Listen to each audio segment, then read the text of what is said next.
Hi, I'm Barbara Heinzen, and since 2011, I've been living in a small house on the boundary of New Baltimore and Coeymans in upstate New York. Several years after I moved here, I joined my neighbors who were fighting off the expansion of industrial development along the Hudson River, led by Carver Laraway, who owns the Port of Coeymans. He has made repeated attempts since 2011 to get approval for major wind power manufacturing along the shores of the Hudson River. We think this would do damage to the river and would not be good for the local residents. We are not convinced that wind power belongs here, although we very much support the development of wind power and think we need to move off fossil fuels as quickly as possible. However, Carver Laraway has a very, very good public relations team, and they're repeatedly having newspaper articles and other information about them that celebrates the many wonderful things they're doing, not the troubles they're causing in the town of Coeymans. One of the articles that was very much in favor of how wonderful the port is and how much room they have to expand was published in the Times-Union on the 13th of September 2024.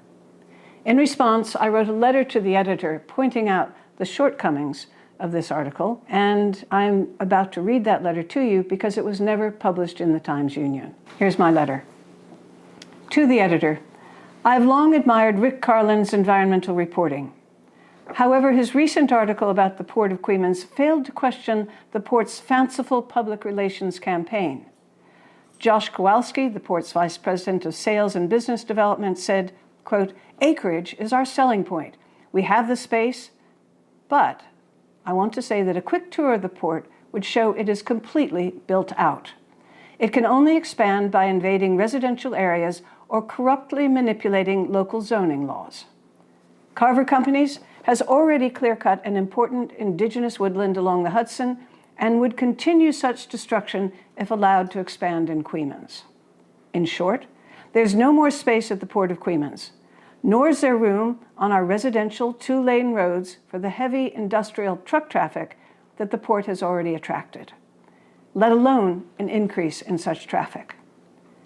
Mr. Carlin is an experienced reporter and should be able to recognize when he is being sold a fairy tale that needs to be questioned before it is reported as fact. Moreover, the Port of Coeymans, despite its impressive PR, is not the only port along the Hudson that can handle large infrastructure and wind power projects. It's just the area's only non-union port. The capital region has room at the Port of Albany, and there is considerable space in Rensselaer. TU reporters should take a look around or even talk to local residents before swallowing exaggerated claims from the Port of Coeymans." End of letter. It is now almost 6 to 8 months later, and the scandal continues.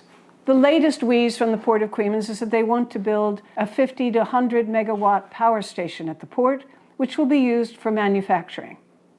However, wind power projects are dead here, and we have no idea what this manufacturing is for.